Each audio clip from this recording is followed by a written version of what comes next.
Good morning. Good morning. I suppose we begin by asking if there are any questions. I don't quite remember who we were on the last week. Where were we last week? Wasn't it Jeremiah? Are there any questions or comments from last week?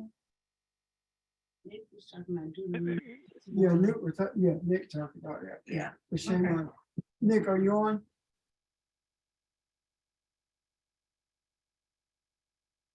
Good morning. It may just be on my end. Yet, Reb, if that's you talking, uh, sound like you in the hole. I hear echo. It's probably on my end though. Anyone else here echo? No, No, I don't. Okay, you might need to hang up and reconnect. George.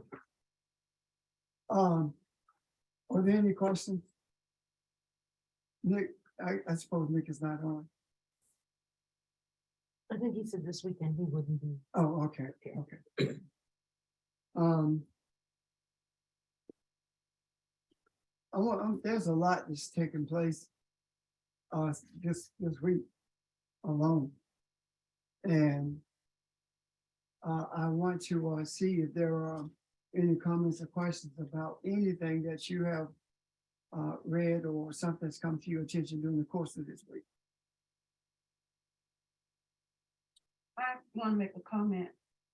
I almost started panicking because of what's happening in New York with the smoke and everything.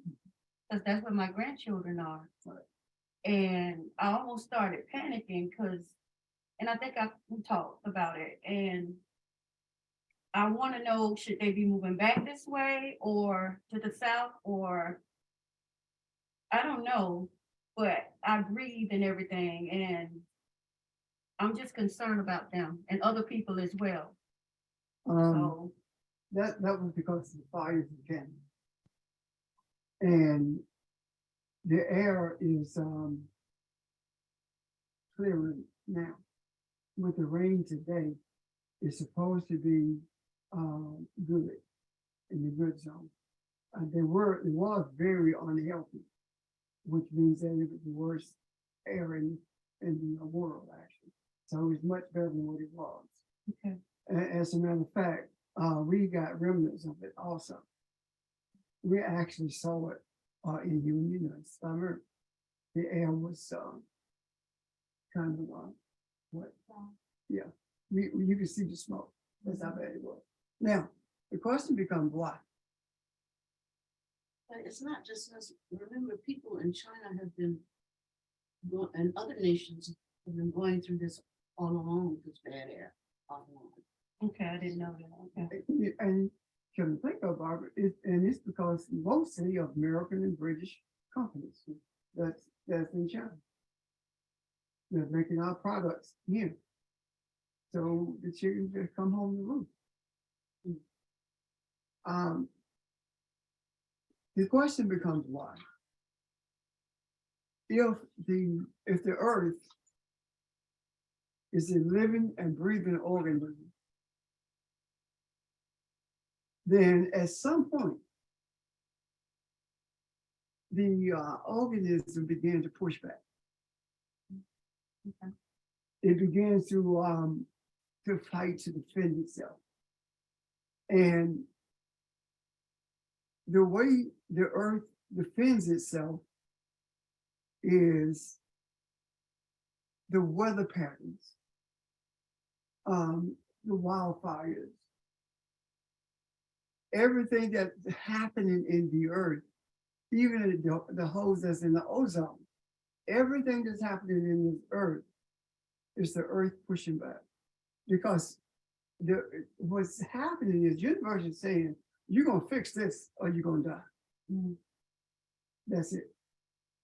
So we talk about weather patterns, we talk about how bad things are, we talk about how man has damaged the earth, but we don't look at it from the earth perspective.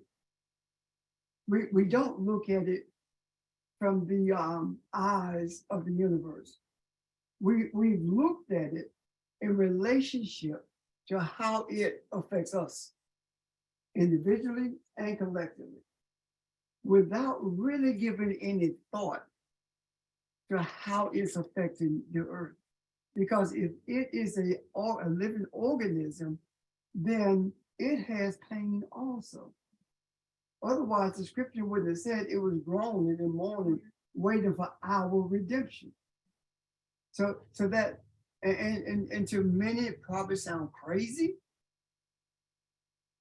But I firmly believe that the earth is saying enough is enough. In Kilauea, the volcano is active again. So the things around us are reflective of what's happening in society. The greed is what's damaging the earth.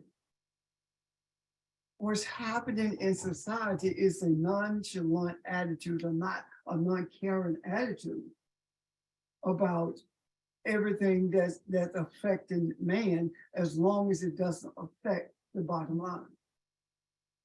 Why do you think super wealthy people, most of the time, they spend their time on yachts?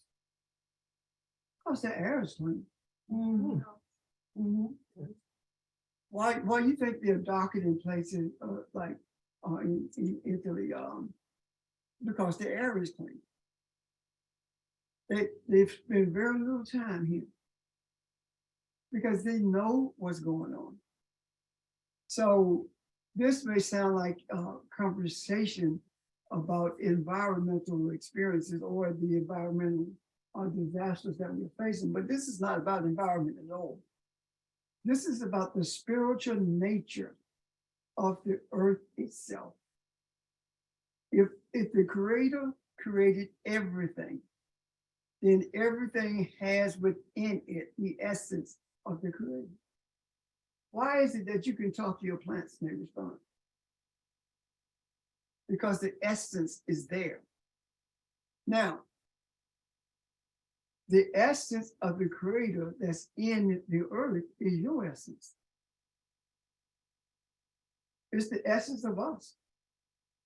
We are Elohim. The earth, we are to dominate the earth. The reason your plants respond to you is not because of the universe, it's because you are Elohim. The spiritual essence of your being speaks to those plants. Does that make sense? So we have to look at it from that perspective as well. And when we embrace the reality that just like our plants respond to us, the earth responds to us also. So we have the power. We have the wherewithal. We should have it anyway. The wisdom, rather. We have that, the wisdom to change this earth atmosphere. Think about it this way. If our creator gave us its essence, and we are speaking to plants and they are responding, we speak to animals and they respond, how come we cannot speak to the earth and have it respond? Because the earth, the purification system for the earth is trees. So how come we can't do that? Speak to the earth and it responds. One of the reasons is because of the interference that we have. It's like TV interference. Have you when if you have cable, when a storm comes through, the pixels begin to break up. That's the kind of interference that we are having when we make attempts to speak to the earth. So we have to overcome those interferences, and those interferences are in greed, the need, the perceived need to produce for the sake of making more money. So we have to overcome the static or that's interfering. So how do we overcome that interference? How do we do that? Overcome the interference in you. Deal with what troubles you. You were talking about the smoke, right? Mhm. And the only reason I point to you, I'm talking to you like this is because I know you get me. Why deal with the smoke? Deal with the problem. Earth, purify yourself. But do you believe it? That's the question. Do you believe that you can alter the course of this earth just like you can speak to your plants and they respond? If you can train a dog, you can speak to any animal because a dog is an animal. So it is incumbent upon us to be who we were created to be. It's incumbent upon us to exercise the essence of our being. We are creators. Create and stop playing games. What do I mean by playing games? We talk about things. We're unforgiving. We want to get even. We get mad at work. Somebody say something we don't like, instantly we're upset. Well, you don't get mad at work because you don't work.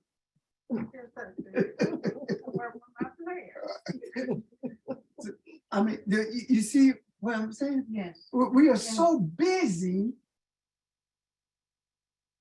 being selfish until we can't see what selfishness is.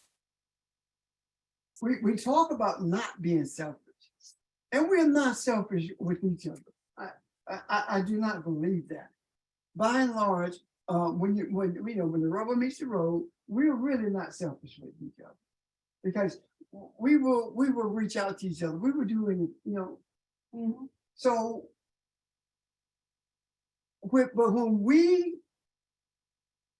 we always upset about something, when we got a nasty tone about our voice, when someone doesn't do anything, something that we want them to do, or they don't do what we expect them to do, we upset.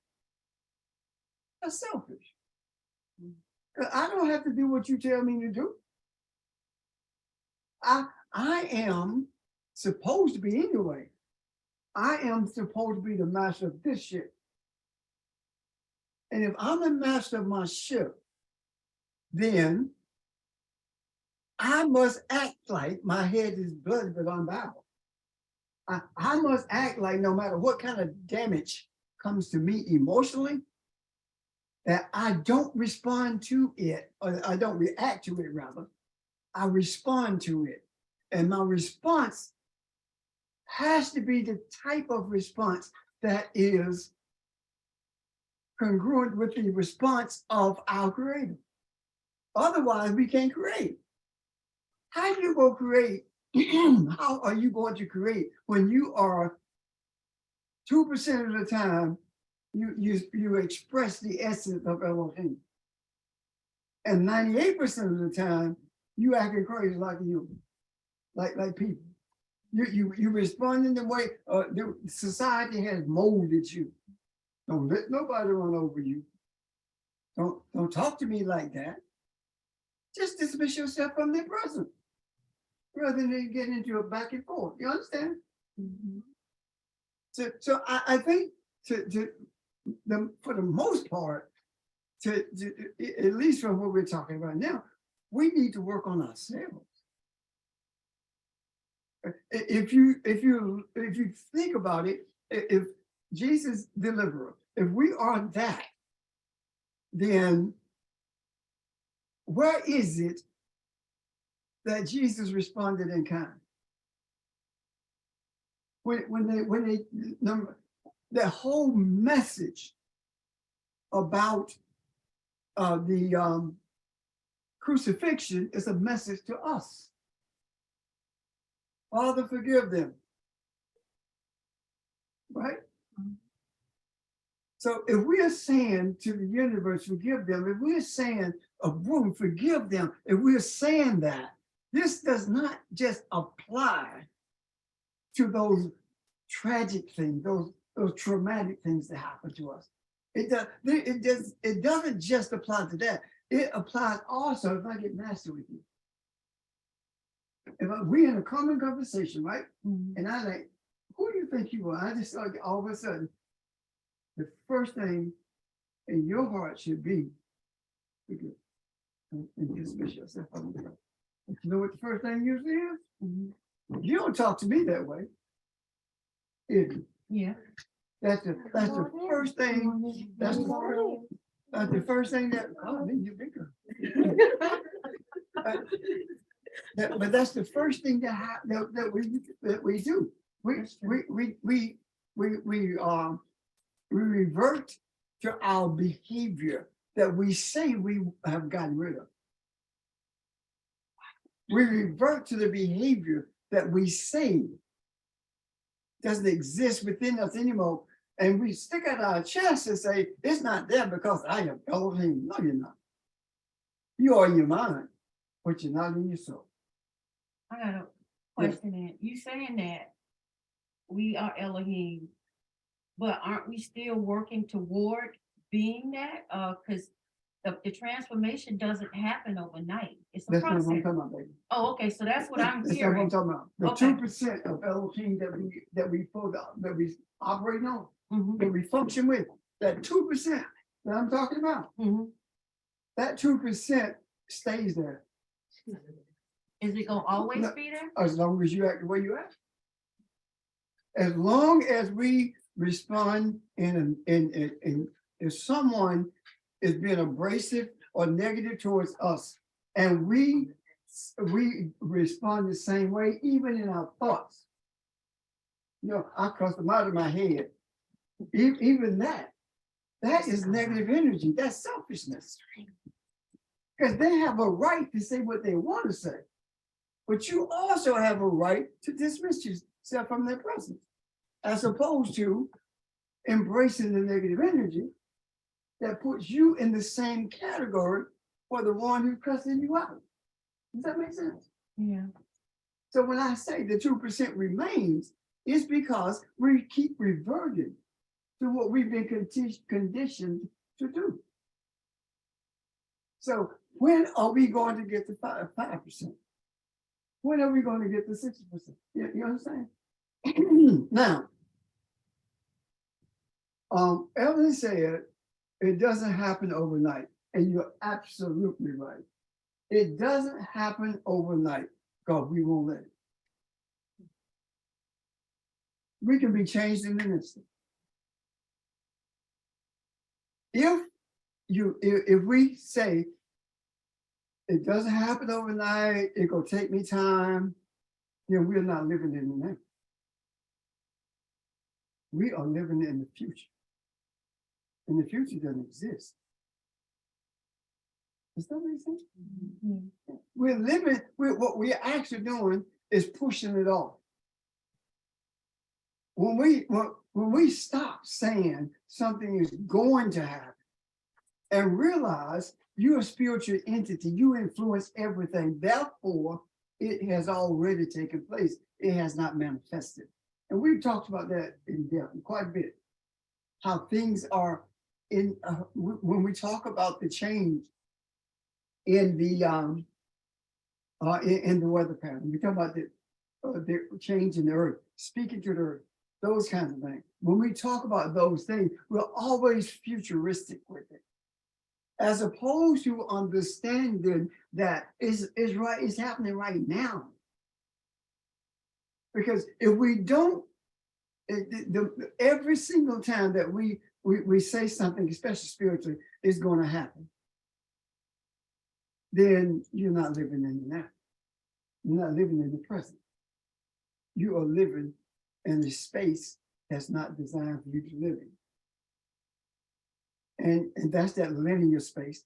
If you look at, everybody can't see me, so I'm gonna try to describe this the best I can. I've said it before, but I want to reiterate it. If we look at the cross and we look at the horizontal bar on the cross line, Mhm. and then we look at the vertical bar on the cross, and where they meet, that's the present. That's living in the now. If you move from that spot, you're not living in your present. How do we move from that spot? By saying it's gonna happen tomorrow. So now you move from that spot and into the space called future that doesn't exist for you.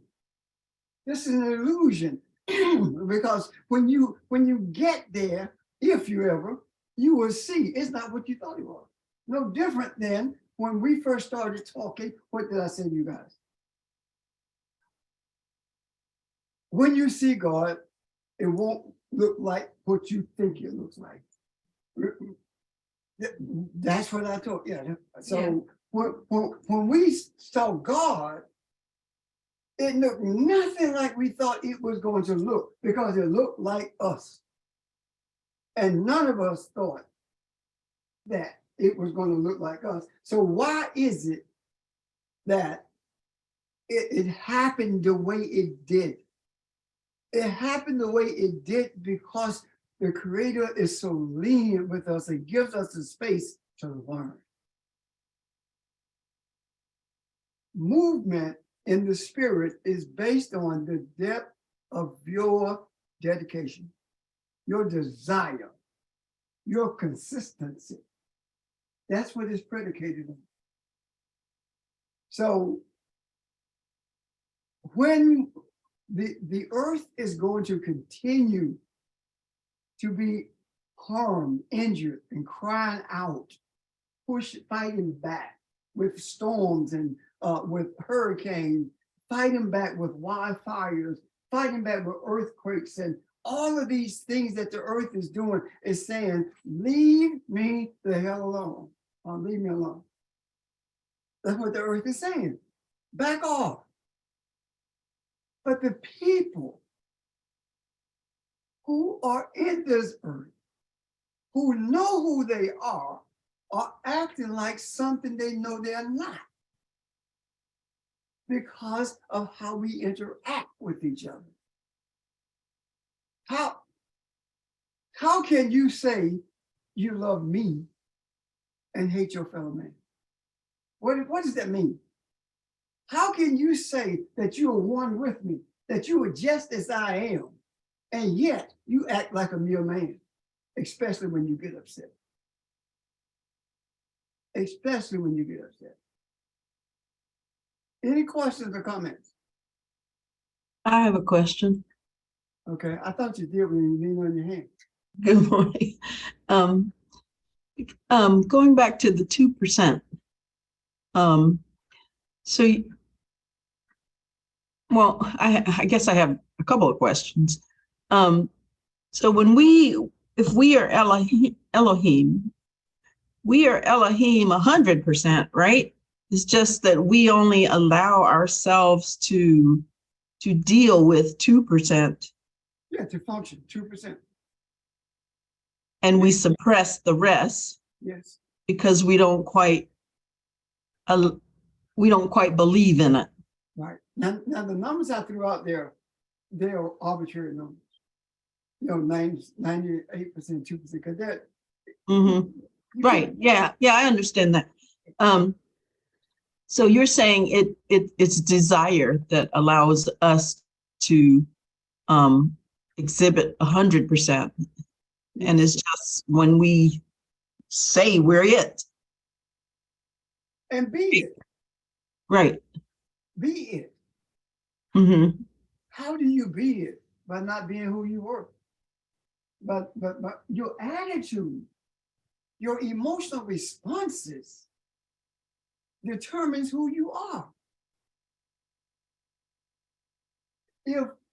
if you are, if you're in med school and you respond to a human body the way you respond to a car, you can't walk in there with the tools you work on a car to work on a body. So you have to change who you are, mechanic, and become a doctor or nurse or whatever, right? Mhm. So if you change who you are, you change your tool. Do you not? Yeah. So you have to change your emotional tool. Your attitude is a tool of your emotion. Your speech is a tool of your emotion. Your thoughts, you have to govern your thoughts. Now, who is the you that's governing the thoughts? Think about it. You govern your thoughts. So who is the you? No different than saying my body. Who is the mind that the body belongs to? Elohim. You, the spiritual entity. And the troubling thing for me at this juncture is hearing people talk about my body and at the same time hearing the struggles that we have when we talk about being Elohim or when we talk about how spiritual we are. That's troubling. Why? Because do we stop long enough to think that in order for this to be my body, I must be something else? If this is my body, I am the mind, right? So who, what does the mind look like? Who is the mind? Because the body is not the mind, because it's my body. This is my cap. But the cap is not who I am. Is it? No. So the body is not who you are. And the creator gave us, excuse me, that's my water in the car. The creator gave us functionality, the ability to function spiritually, so that we would not be dysfunctional continuously. And if we don't know how to transform dysfunction into functionality, then how can we be Elohim? Everything that we look at, like when I look at the house and I say that's our house, who's the house? It's the spiritual being. It's not the body. But we look at the house with such gracious attitude. We look at car, we look at money like it's something special. Thank you, baby. You want car.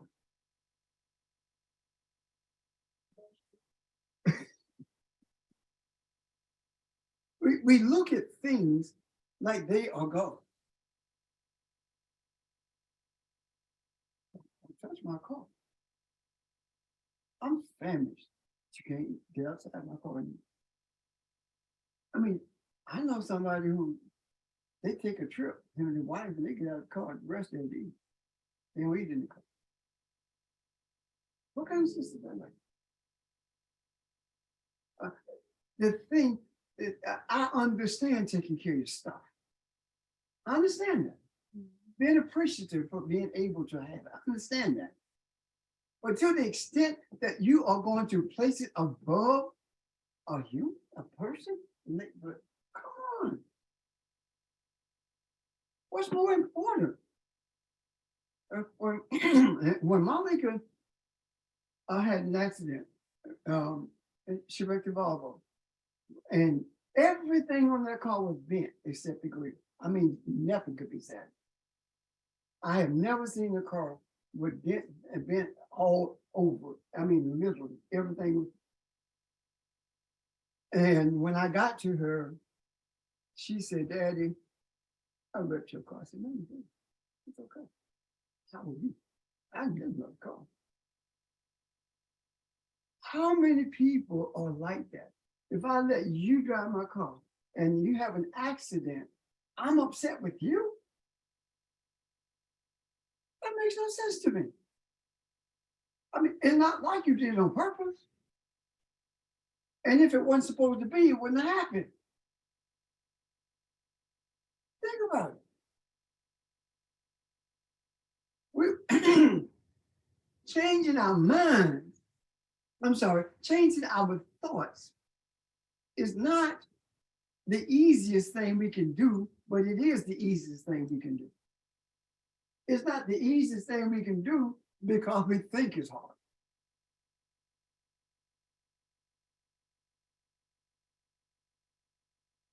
What's your major? Mechanical engineering. Yeah. You. Suppose you say, I can't do that, right? That's so great, I can't do it. Because you don't want to. You believe you can. Either you believe you can't do it or you don't want to do it. If any mind can process math and concepts, all minds can do it. When the mind is controlled by the soul, it can do anything. There is absolutely nothing outside of the purview of your ability, except your limitations that you put on yourself. Your disbelief about things being way out there. If what I'm saying about the earth being in pain and we can fix this thing, but we have to fix ourselves first. If I am out there in left field with this, then tell me how far out there you are when you talk about my body. When you say my body, you out there too. You just don't have sense enough to know it because you think that your body is yours, and it is, but you don't know what that means. Think about most religious folks don't know nothing about spirituality at all. Nothing at all. And there are people in this earth, especially Europeans, who have a very low affinity for spirituality. And it's not because they can't be spiritual. It's because they're too blind by race to learn spirituality from those who are the most spiritual people on earth. And folk who look like us are the same way. Because our mind's been trained by the Europeans, the very people who we talk about integration. We don't think. We never integrated. There has never been integration in this country, ever. I'm not gonna say it won't be because it's here, just let the manifest. We assimilate. Integration is when you take your part and combine it with my part. That's integrating systems, bringing both together, is it not? What did we bring?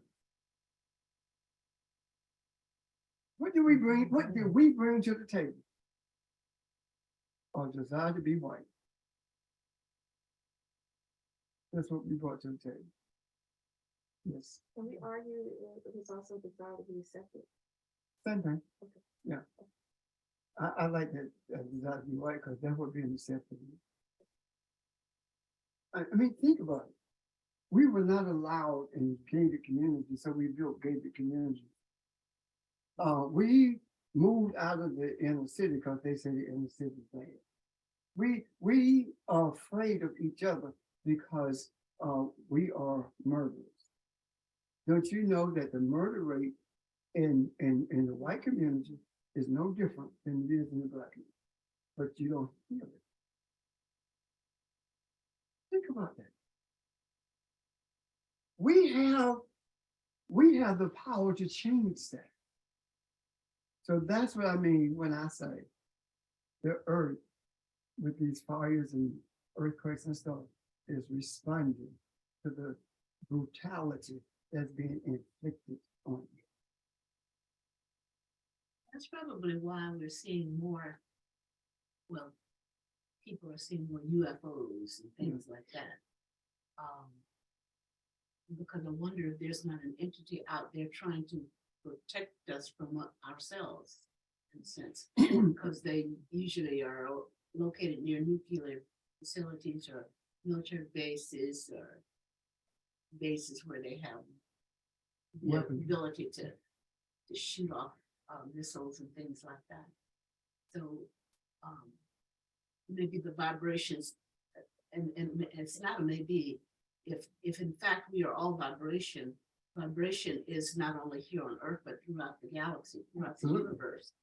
And so all of these vibrations are being picked up by other essences because they don't want this little population here to mess things up for them. Suppose there's no.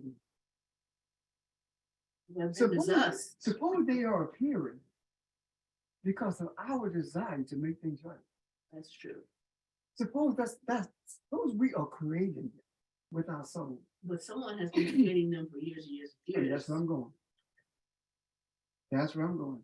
The same things that they're identifying as UFOs were found on the walls in Egypt. The Nubian drew those same structures. There are airplanes in the pyramids, and everybody's trying to destroy the reality that Africans did all of this. The article is ludicrous. Everybody wants to hide our history. So suppose that the pyramids, there was a mindset to build one. Where did it come from? What did that concept of a pyramid come from? You never seen one before. What's his name? It is. Oh my God! What's his name? George. Who built the pyramid? The first one. He must be gone. It's over the eye, Egyptian. Imhotep. Yeah, Imhotep. Where did it come from with him? Where did the idea of healing the body come from with him? Because he also created medicine. So where did it come from? How did he accomplish that feat? How did they redirect the Nile River? And so that Egypt could be built. How did they do that? What kind of understandings of hydraulics did they have? Suppose that all those were images of their desire, or answers to their desire to function and to build what they see in their minds.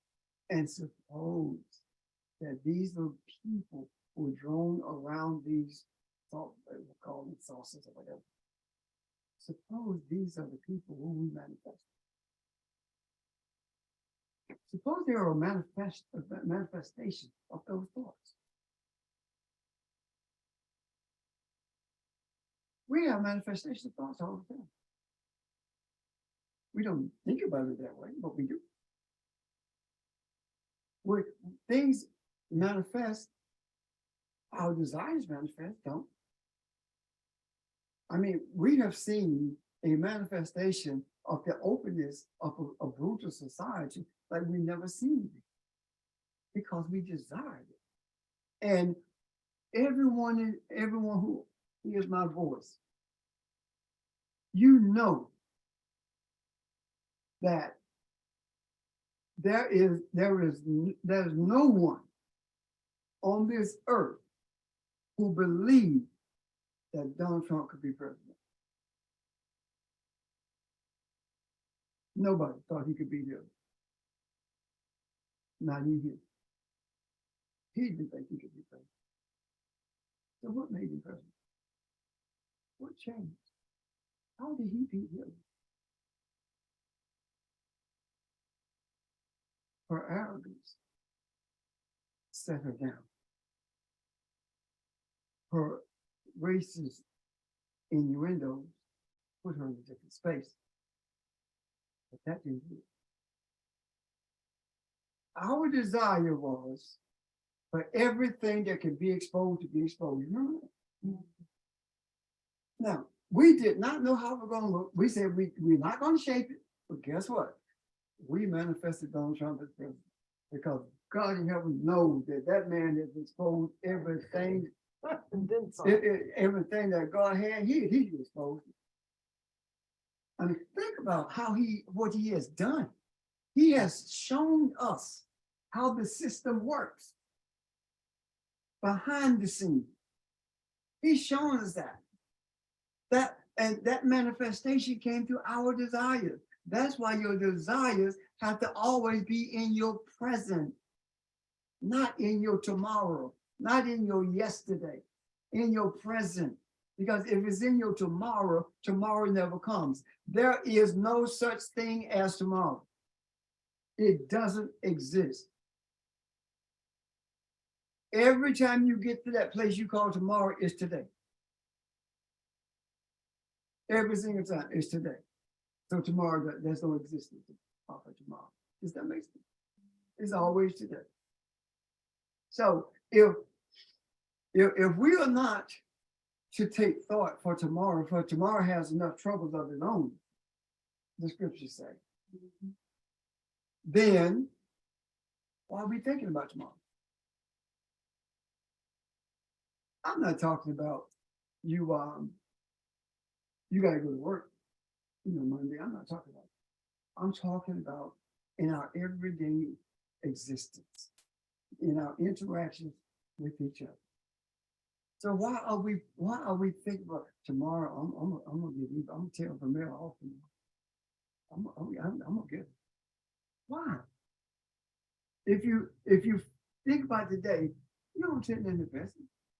But I'm gonna give Bess a piece of my mind. She might well, I'm gonna give her a piece of my mind. Why? When you cease doing things like that, you'd be amazed at how calm you live.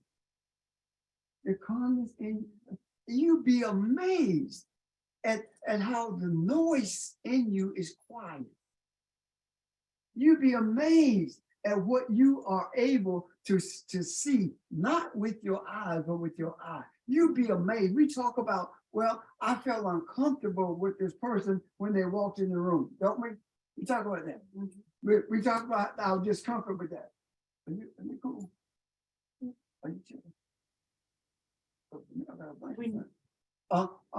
We amazed with that, right? God, I lost my train of thought. Yeah, how uncomfortable we are around people. Where does that come from? Your third eye. You feel it. You don't see it. You experience it, don't you? Yeah. It's because of that connection. The third eye is not like you think it is. The third eye is not something that you see with, like you see with your eyes. The third eye is an experience. It is a spiritual experience that's in your life. And we talk about it, but we don't embrace it. Those experiences of walking into a place and feeling uneasy. That's because of the third eye. That's your spiritual experience. I remember being in Tulsa, Oklahoma, and I was there with Carlton Pearson and Pam Burnett, and we were out to dinner, and this lady walked in, and Pam and I looked at her and looked at each other, and her husband and Carlton is like, what's up? Both of us saw the same thing at the same time, that she was in a violent relationship. And we felt it, we experienced that. That was one of the strongest experiences in that, like that I've ever had. Never seen it before in my life. Never seen it before in my life. That's the kind of experience I'm talking. We can live like that. Now, why were we shown her pain? So we can heal her. So we can heal her. Never talk to her at all. Never was drawn to talk to her the whole time she's in that restaurant. But I didn't know any better at the time, neither did she. So what we do, we join together, and what we had experienced in that third eye, we prayed for her.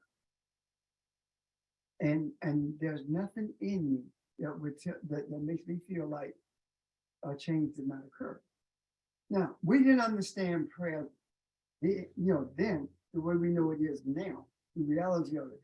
But because of our genuine desire for what we had experienced, the Creator responded. No different than the response of the Creator to my grandmother, your grandmother, your aunt, your sister, your whomever, who didn't know any better, but they were dead. None of you would be in this room or on Zoom. None of you would be receiving these messages if you had never been in the church.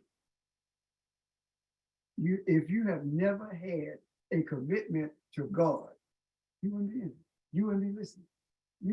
You would not have anything to question. All of us here come, we start questioning stuff. Oh, every one of us have questioned God. Even though we didn't say it, that's what it was, but that's exactly what it was. We questioned, okay, this is God, and why son so loud?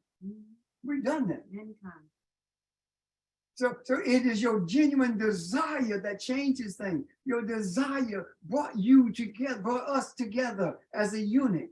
Desire brought into existence Zoom. So we could have a physical experience with spiritual beings. That you don't know whatever those waves are that brings us that picture of carry our voices. You can't see it. So, but this is a spiritual experience. But we see it all as based on intellect.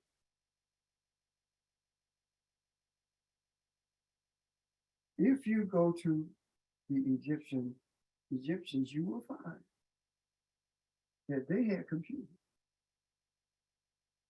They not only were they able to quantify the distance of the sun from the earth, but they also had computers. You know what the computers were that allowed them to see Sirius 3? You know what that computer is? The eye. The Dogons were able to see Sirius 3 because of the eye. That was their experience. Makes sense? Any questions or comments? Staying with that, my question is, then AI is an attempt to quantify spirituality from man's view? AI is an attempt to create God.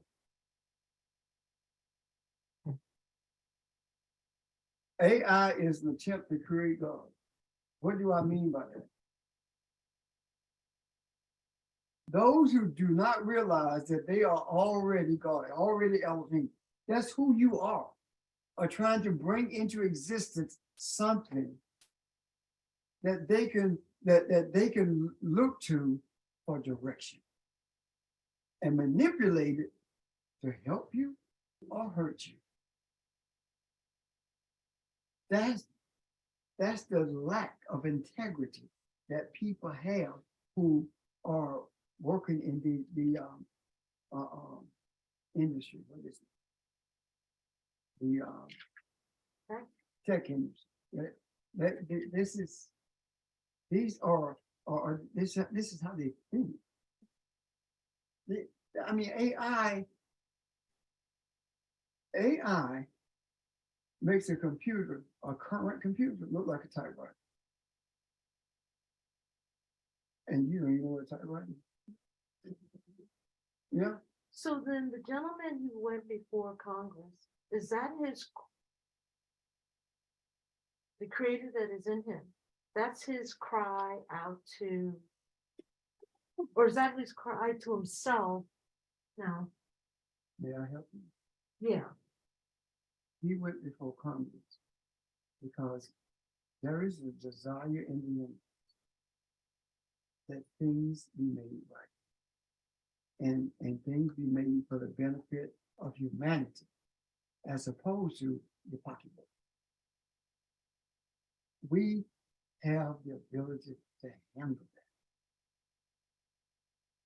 that if we choose. There is nothing that we can't deal with. You can deal with things that you've never seen before if your desires are pure. How can you say you love me when you don't love your fellow man? If you ask yourself before you speak, that's one thing I heard all my life, think before you speak. If you ask yourself before you speak, is this what I should say? Or is this how should I respond? If you ask yourself that, just step back for a minute and ask yourself that, then your responses will be totally different. And you will be amazed at how you are moving into this area of functionality. You're not moving in the Garden of Eden, because the Garden of Eden does not exist. Never has. The scripture don't even speak about it. It says the garden east of Eden. If you do that, that space that's east of Eden. Eden speaks to pleasure. Eden means pleasure in Hebrew and Aramaic. If you take Eden, and this is east of Eden, so you don't function only for your own pleasure. You don't function to bring pleasure. Your function is to be who you were created to be, and everything else will take care of itself because it was separated from pleasures. If we live in Eden, all we want to do is feel good. All we want is pleasure. And when we are thrown out of the garden, now what do we get? We get Eden. Because if it's east of Eden, when we out the garden, we're in a place of pleasure. What happened? As soon as there was the extrication from the garden, then we start reading about people doing things that made them feel good. Then we start reading about Nimrod, building a tower, those kind of things. And right now we're still building towers, of course. And I'm not talking about church buildings either. I'm talking about within them. So we need to have a vision that sits pleasure over here, but it's over there next to something else, and view it through the eye. Does that make sense? Hello? I need clarity. East of Eden is where, 1 second, please. Somebody, who got it? Yeah, would you look up east for me, please? East. East, yeah. so In east, Hebrew, east of Eden. Eden is where pleasure is, where we're all about what makes us feel good. mhm. East of Eden is where we can look and have experiences that help us to think of what's best for humanity. Yes. Okay. That's what the garden is. The garden is not a physical, actual place. You know, they can run around Turkey and Jordan and all those countries all they want. They're not gonna find it. But the garden is you. So how do you cultivate your garden? Do you cultivate your garden by going off on people? Or do you cultivate your garden with help? I was talking to someone and I said to them, I have never sold a car. But one time, and I didn't sell it. The guy, I gave it to him and he brought me some money for the car. I have never sold a car. I've never traded a car. We have always given our cars to somebody. When we got rid of go get rid of a car to get another one, we've always given our car to someone. And I never thought about it as being, everything, but I knew that they needed it, and that's what I was drawn to do. I live by giving. Do you? Don't tell me, ask yourself that question. I live by giving. By giving, rather. If I'm not a giver, I'm not a gracious receiver. And I can honestly say to you that the way things are in our lives, the way that the Creator has allowed us to function in this earth in terms of sustenance and other stuff of comfort, so that we don't have to be worried about what's coming next. I don't know how it happened. I don't know how it happened, because everybody in this room know, everybody on Zoom know, everybody on the earth know, everybody who going to church Sunday morning know, they don't pay black people.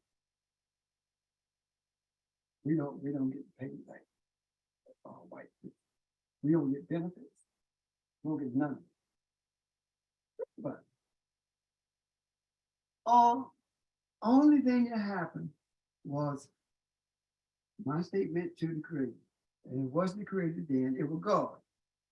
When I first entered, I said in ministry, I said to God, the first time that my kids got to go to school with a hole in their shoe, I'm done with you. Because if you can't take care of them, you certainly can't take care of me. And I meant that. I meant that with everything in me, that you cannot convince me that a God exists if he cannot take care of my kids, because that's what we had to do first and foremost.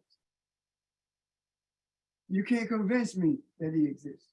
If that had not happened, I would have been somewhere probably practicing law of medicine. But I would not be doing it. So what happened with that? When I said that, I never pressured for anything. And I tell you, I've said it before, even when I was in the church, hallelujah church, get up early Sunday morning church. When I was doing that kind of stuff, I never prayed and asked God for it. Yeah. Because I feel like the Creator has sense enough to know what I need. And it's always brought it across our pathway. We were getting ready to go to Ole Miss to see Keisha. And we were getting ready, and we had a little bit of money, but we were going on what we had. I go to the mailbox and to get the mail before we leave, and there are $5 $100 bills in there. Didn't ask for it. But if you focus on the spiritual, and I didn't know what's the spiritual, I was focusing on God. I want you to understand that. But the Creator knew me. The Creator knew you. What are your desires? What is your focus? What are you asking for? What are you giving?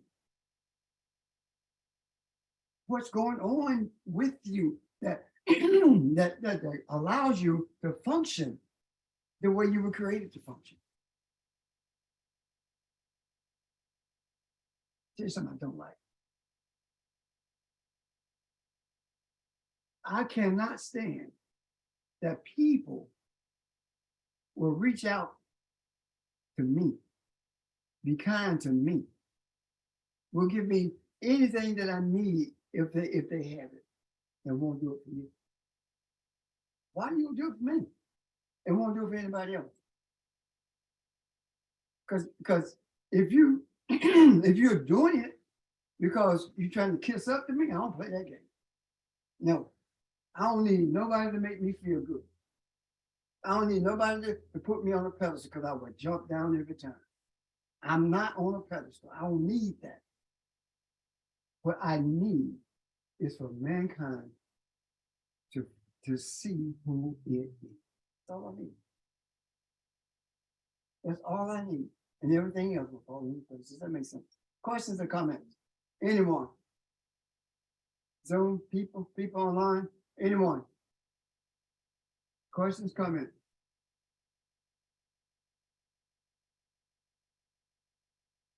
Okay. Word East, East. it's the Hebrew is Mizrach. Comes from the Hebrew word for sunrise. So further, it also can mean, what is it? In the direction of the rising sun, blah, blah, blah. I saw something about Kemet here too. Those countries, those Yeah. areas that are east of Palestine. That's African.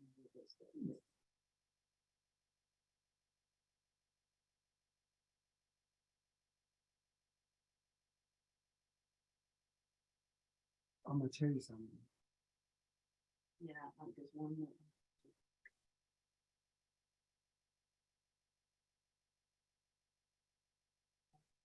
Early forward, it can mean either one. Or early and forward. And East, and if the God is not forward of Eden, God is east of Eden, right? Mhm. So Eden, why is it pleasurable? Could it possibly be that it's pleasurable? Because it is speaking about the rising of the sun. Because the sun is the physical source of life. Is the physical source of life. The sun, in its own right, is a giver of life. The sun, in its own right, is God. So it's And- that place that's closest to the essence of who God Yes, is. the reality of God. And the sun is so bright, you can't look at it.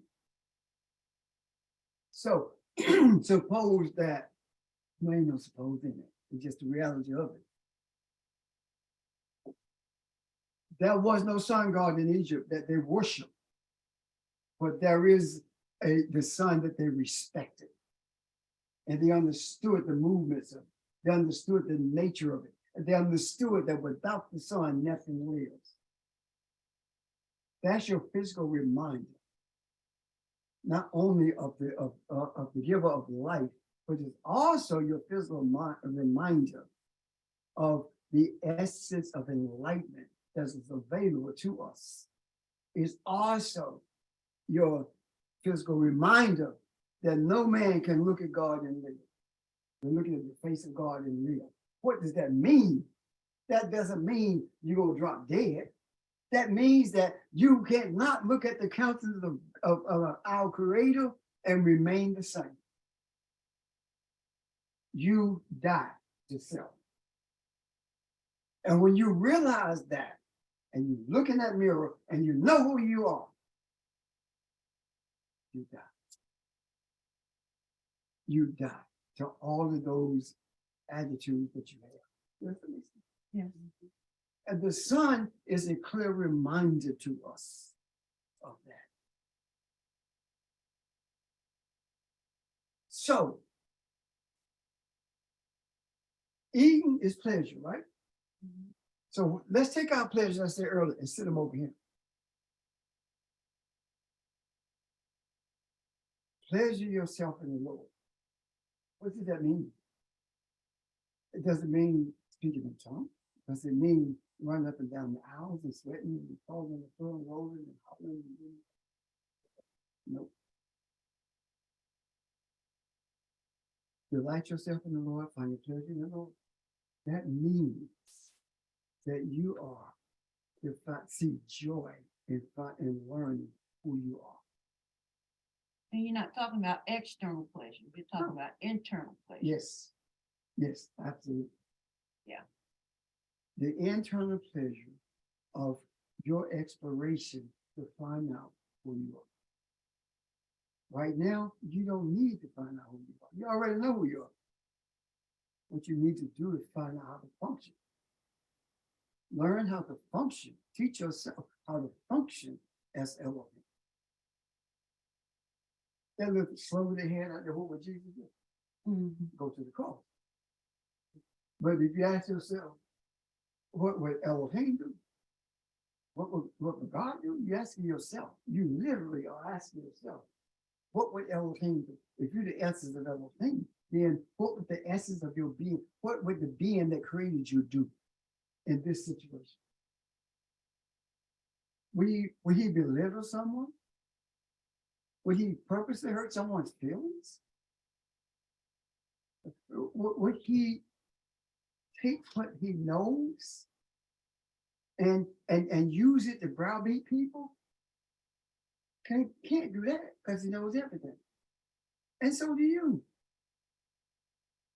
And I don't mean you think you know everything in that way. No, I've been that road. I've been there. Remember, Richard, you think you know everything. No, you're so damn dumb. You think I know everything. That's exactly what I said. So I'm not talking about in that regard. I'm talking about knowing who you are, the essence of your being. You don't have to know how a plant gets water to it. You don't have to know that when you have rose bushes, the Epsom salt and water, you don't put them close to it, you put them around it and let it draw it to it. Because if you put them around it, go burn it. You don't have to know that. But you know what you do have to know? Yourself. If you know yourself, you know all those things.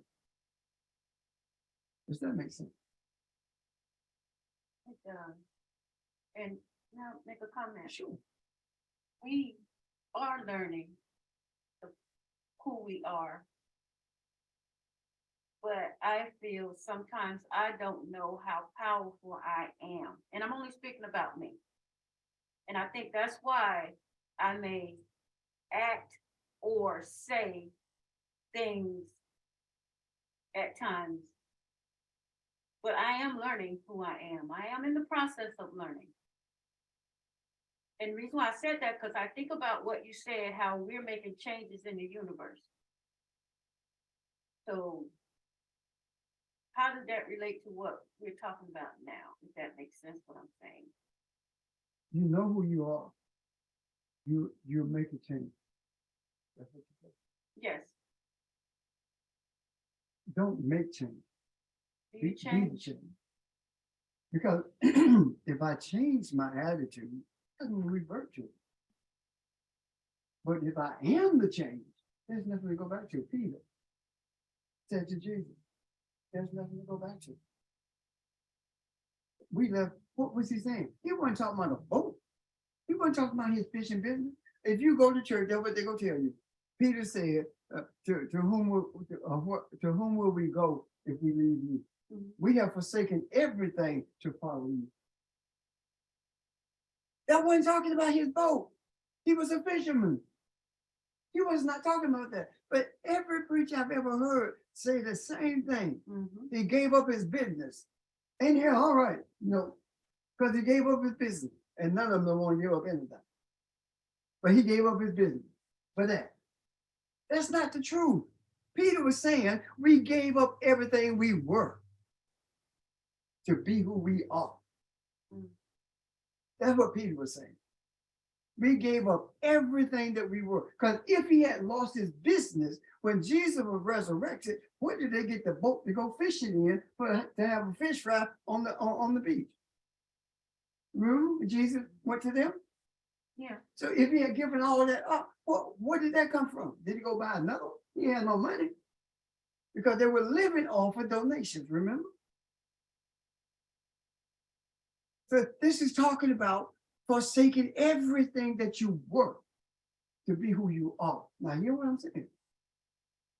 I did not say forsake who you are. I didn't say that. I'm sorry. I say forsake who you were, not forsake who you are. You cannot forsake. You can't walk away from who you are because you are Elohim. Does that make sense? If you forsake who you were, you are living in the present. Because forsaking who you were takes everything out. There are things you have to do. When we first started teaching, the 13 of us, when we started, we had books, computers all over the table. And while one was talking or having a discussion, the others were looking things up. They were researching. They were looking at words. They were they were researching through books and on computer. All this stuff we were doing. And now look at it. Why did we have to do that? Discipline. Discipline. If you don't have discipline, you can't be dedicated. If you don't have discipline, you can have all the desires you want. They will not come to fruition. And most desires don't come to fruition anyway, because what we desire is something for us. That's what we desire. Yeah. Something for us. Your desire as Elohim is to have a desire for humanity. Questions, comment? Okay. If there are no questions, no wait a comments. minute. Okay. So the panicking, going back to the beginning where we first started, the panicking that I felt, I felt anxiety. Normally on my lunch break, I get in the car, sleep up on the tree, but I could not do it on, I think it was Wednesday or something. So the panicking that I felt, it was not just for my grandchildren that I was feeling. And I needed to talk to somebody because I knew I could talk to somebody, but a lot of people don't know, they don't have what we have, the platform that we have. We could just come and talk to each other. They don't know what's going on. So was I feeling that because of mankind, or was it just from my grandchildren? You were feeling for your grandchildren. Okay, And you had to feel it for your grandchildren. Because everything that's been said after that came from you. okay. If you had not panicked, if you had not been selfish at that moment, Mhm. we would not be having this discussion. We wouldn't even talk about the earth being wounded, the earth pushing back, the earth fighting back. We wouldn't talk about it. You see what I'm coming from? Yeah, That is why it's so important that you raise questions. No question is dumb, except the one you don't ask. And no question, the answer to a question is not just for you. Questions are wounds desiring to birth something. And that's what happened. When Jesus taught, he did not say, turn to Genesis 2:7, and we're going to look at how man was made from the dust of the earth. We're gonna look at it, and the Lord God created man from the dust of the earth. That's what we're gonna look at today. And then you look at that, and you say, you're going right back to the dust that you came. Well, you can't go back to the dust that you came from because you still, your body will, but you won't. When Jesus taught, he didn't do that. He just started talking. He just dealt with things that people were dealing with at the time. He would, and on the peripheral of his teaching were his disciples. On the peripheral, that was the disciples. And how did they learn? How did they get to where they are when they began to understand it? How did they get there? Because they were on the peripheral and Jesus was talking to the multitude and they were hearing and they had a desire to know what the master was teaching. And if they did not understand the spiritual significance of what was being taught, they asked him the question when he left the multitude. Does that make sense? Because that's what happened. Yeah. So when you say that people don't know, honestly, the multitude is the paper towel that draws the water to it. And if it were not for the multitude, then there would be no reason because there wouldn't be no human. So Jesus was speaking and putting it in the macro as well, because the centurion says, my daughter is dying or dead, one of them, and I need you to come to my home with me. And Jesus said, I will go with you. And he said, you don't have to. He said, you got this. You can handle this. Sounds familiar. Anyway, he said, sure. But that's what he said. The centurion said that to Jesus. And when the man got home, the daughter was fine. So Jesus put stuff in the macro to the extent that everyone had opportunity to receive it. The centurion came to Jesus, he was selfish. He came for his daughter. But look at us now, 2,000 years later, we're still talking about it. Why? Because we are that centurion. He came for his daughter. And after that daughter was delivered, you hear nothing else about that centurion. So when you deliver someone, when you deliver yourself, when you bring other people to a place of understanding, leave it alone. Don't tell for what you do to people. Just do it. And keep an eye on it. All the rest will be taken care of. You got something? Yeah. You look like you got a question. I was thinking about something you just said. Okay. You said that we are the centurion, but I would also add that we are not only the centurion, but we are Jesus in that. We are the deliverer, which means that we can deliver ourselves. That's what that shows us. Right. Because he said, just speak the word. Oh, you don't have to go, just speak the word. So just do what you do, and it will be done. Well, that's talking to us too. Right. Do what you be. Be what you do. Do what you do. If we are Elohim, do what we be. But we're not speaking. How did I know all that? She got a mask on. The what? How did I know that you had something? Oh, She has a mask on. it's How did- that. how did I know? And it was not. That's what I'm talking about when I say the third eye experience. I thought about something this week. And how we see spiritually and really don't realize it. You ever put your hand up under, like there's a chair, this chair needs a screw put up under. You don't have to get all the way up under this chair, but you could just feel it. Yeah. And you know what to do from there. That's the same thing, right?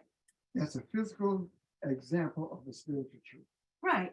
Just feel it. Just feeling it. You Yeah. you just know where to go and everything. Now, feeling in the natural is touch. Right. Feeling in the spiritual is experience. It's experience. There is something that goes through your body. You say, I feel different, but you're having a different experience. And we have been taught to call it a feeling. You know, when something goes all over you and or someone is speaking and it resonates with you and you can feel what's being said, Right. that's an experience. You are having a spiritual encounter, a spiritual experience. That is where you want to be 99% of the time, if not 100%. Because Jesus was not there 100% of the time. Did you know that? Jesus was not there 100% of the time. Jesus said, listen, I want to live. If it be your will, let this cup pass. Don't kill me. Don't let me die. That was the human, that was the man wanted to preserve the life in this body, even though he knew to be absent from the bodies to be present. He knew where he was going. He knew who he was with. He knew that he was going back into the ocean of spirituality. Knew that and would be able to the essence, to leave that space of spirituality and reconstitute a body and walk to have a fish fry with his disciples. He knew that, but yet he said, if it be your will, let this cup pass. That's a desire. So what is that saying to us? You can have interludes with it, but don't live it. You can have interludes with let this cup pass from me, but don't live it. I cannot tell you how many times that I have chosen to walk away from everything because it was such a struggle. I felt it. I wanted it, but then I couldn't. And that's where we have to be. You're going to face all kinds of things in life, but you have to develop an affinity for what's righteous, for what's true. You know, you have to develop a desire to be guided by the universe because you don't know how to guide yourself. We too conditioned to this earth consciousness. And when those premonitions come to you, act on them because they're not premonitions as we think premonitions are. This is the spiritual essence of who you are, seeing what's coming. If you can respond and understand that when you're driving and you hear the voice say, "A police is down the road," what do? But you say, "Something told me." Ain't nothing told you. The essence of who you are saw that. And if you can embrace that for what it is, then come on up and enter into my kingdom, and I will make you rule. Amen. But you have to start something. You have to start. You're not going to start raising the dead necessarily. You might have to start just looking at people and listening to what they say with an ear of compassion, an ear of empathy. That may be all you need to do. But you don't determine that. Or when you said that make you rule over many, that's not for me to rule you. Wouldn't that be for me to rule me, the many that I am? And that you are, yes. That's and where I see that. When he said, you have been what a few things. Faithful. Faithful, yeah. If you are faithful to yourself, then you will set boundaries for yourself. If you are faithful to righteousness, you will also set boundaries for humanity. And the boundaries set for humanity has nothing to do with keeping them out of something. It has everything to do with letting them into something, an understanding of who they are. That's it. That's it. If it had not been for George Floyd's death, there are things that never would have happened in the government or in churches except. The reason it happened is because when George Floyd was murdered, the whole world was looking for something better. The whole world was open. And when you are open, that's when you begin to be influenced by the essence of who you are. All these things in the macro, of the spiritual, that's when they begin to influence. And that is why you saw more white kids out there with George Floyd than you did black kids. And they're talking about Black Lives Matter. You see? And it's important that the white kids were there. Why? Because we already know Black Lives Matter. And now that they are demonstrating that they believe it also, that would not have happened if George Floyd had not been murdered. Yes, I have empathy for him. Of course I do. It was painful, especially to see how they killed him. But when you think about what came from it, when you're able to see what came from that, greater things came from that. When his daughter, 6 years old, what did she say? Something said, my daddy gonna change the world. She didn't know what she was saying, but she told the truth. Wow. That's what I'm talking about, from the mouth of babes. That's what I'm talking about. That's who we are. And that's who we will always be, even though we don't act like it. Okay. Any questions or comments? All right. It feels good being in person. Feels different. Experiencing. I like it. And there are times I may not be able to do it, but I will be on the phone if I possibly can. However, I'll take advantage of every opportunity I have to physically do so. So if there are no questions or comments, then 11 o'clock tomorrow, we will pick up again. Okay? Hey, Rep, Yes, sir. Hey, Charles. we gonna meet on the phone or we're gonna meet at the church? No, we're gonna be at the building. We in the building. Are we gonna be in the building? Yeah, we there. for- Okay, Okay. And I'm glad you asked that I question. got you. Saturday is Juneteenth celebration. So we won't be here next Saturday. And the reason I'm saying this is because usually I say to you, like 4th of July, enjoy your family. But I'm saying to you, celebrate this holiday. Why? We celebrate Juneteenth. This is the oldest holiday that we have. And when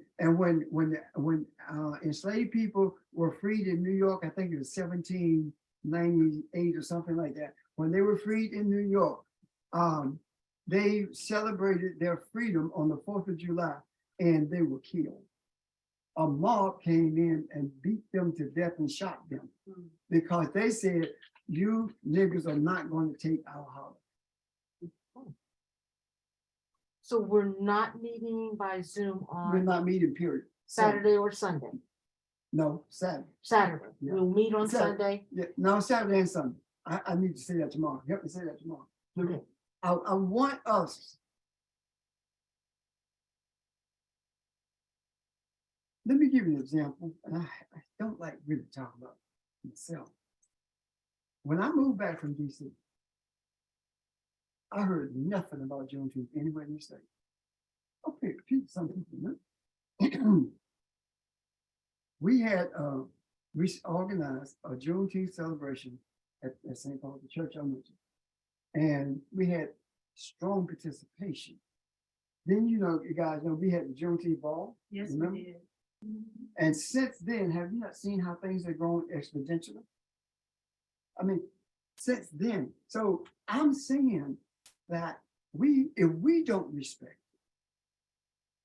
if we don't be reflective, if we don't let this be our Sabbath, our Sabbath, if we don't do that, who's gonna do it? Who's gonna do it? Those posters have been those banners in Greenville Yeah. have been taken down. Yeah, yeah, this is like make the Howard Turner like, Right. you know. Yeah.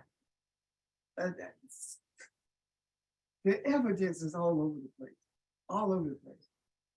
And I want to end this, but you know, I know y'all got stuff to do, but this, I have never in my life experienced the efforts that have been put forth to destroy our history. I'm not experienced it this way. Yes, I experienced it back in the day, but it's different now. The Egyptians wasn't doing it, but they're doing it now.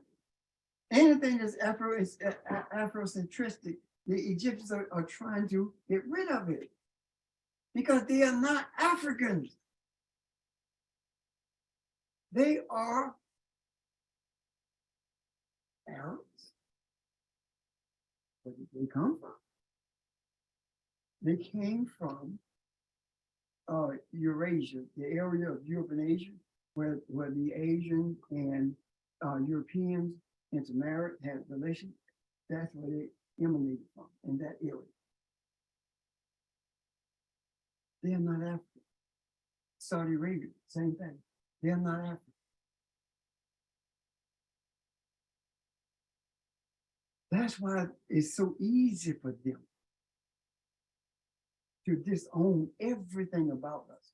And you cannot excavate anything in Egypt without knowing that this is Nubian territory. This is the Cushites did this. It was the Cushite king who built Egypt. It was a city because the kingdom was so large. It was a city. It was not a country. And now we are, not we, races are in denial. And some races look like you.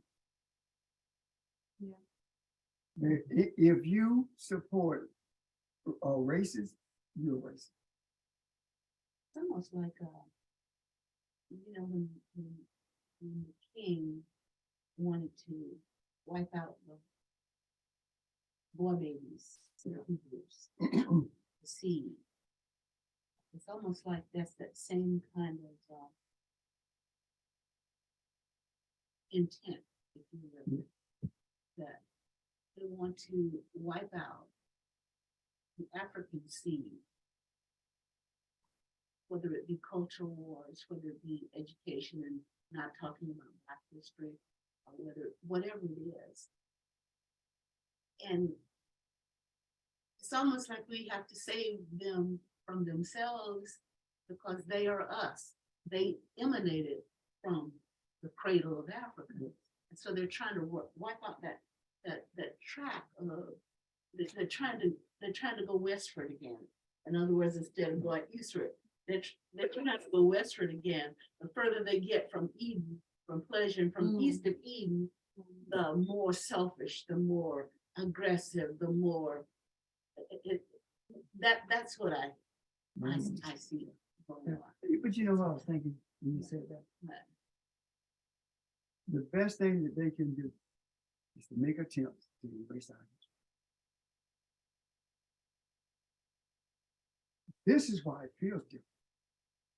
Because when they did it before, it was supported even by Black church folk. Our history didn't go any further than slavery.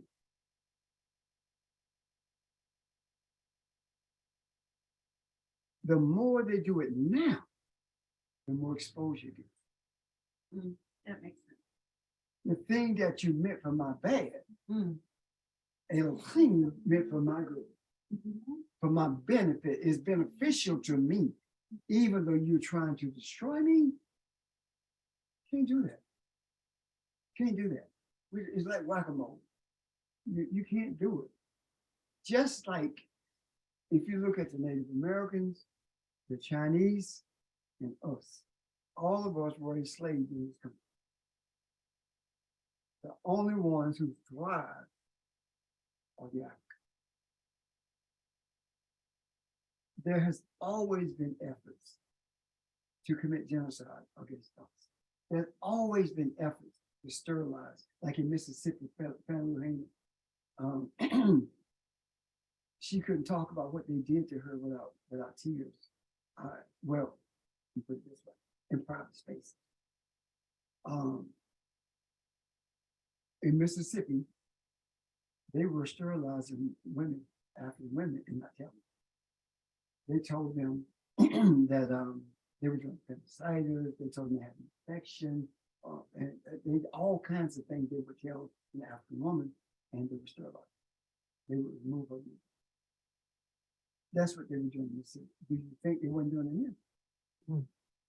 When gynecology started in Charleston, during slavery, Black women being the ones that they practice on without anesthesia.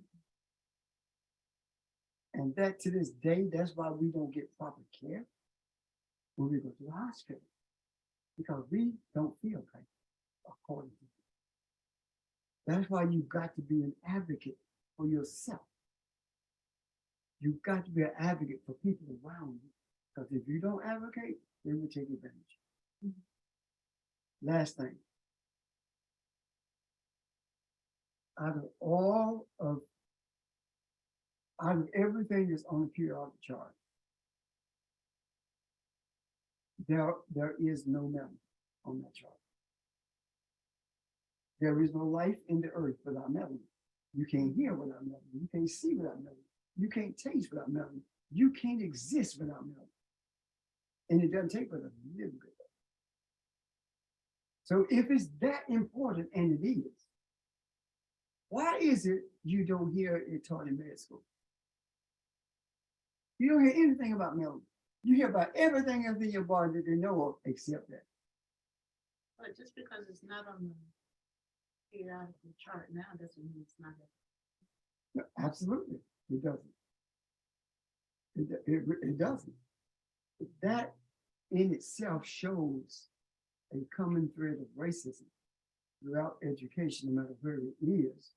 And that also tells us, don't be so proud of your degree till you forget who you are and where you came from. Damn, Scott. Could it also be that the melanin, we call it the periodic chart, but it's not our periodic chart. No. Our forefathers must have known. So therefore, maybe it was hidden for a good purpose, for a good time.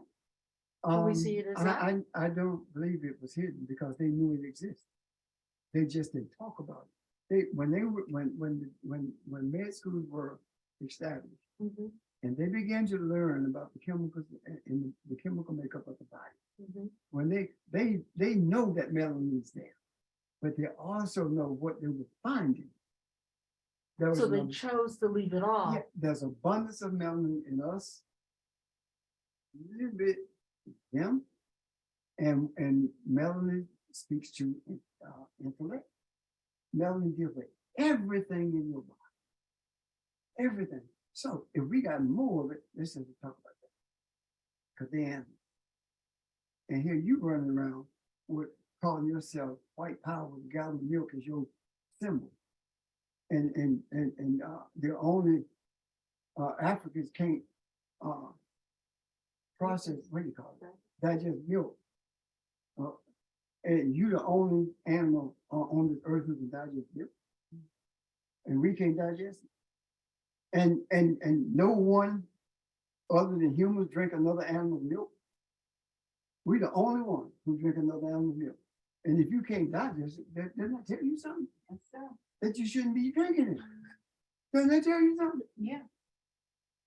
And if you can digest it, that tell you something else. Anyway, let me get off my soapbox. Okay, I'm done. Questions, comments, if there are none. If some come to you afterwards, write them down and we'll talk tomorrow, okay? Reverend Enjoy Richard, today. Reverend Richard, Yes, your volume going in and out. oh, okay. Any way that the volume can be turned up? Cause I got the Can you hear phone me? up. clearly? No, can you hear me now? Yeah, I can hear you, but like when the other people talking, it's like they're not close. Oh, okay, Mask. I'll Yeah. try something different tomorrow. Oh, okay. all right, thank you. Thank you. Okay, anyone else? We don't- Are we giving out hugs? Anybody else want to give up? It's your baby here that used to be. Come back on around your until I lap. turn this off. Oh, I'm sorry. I'm sorry.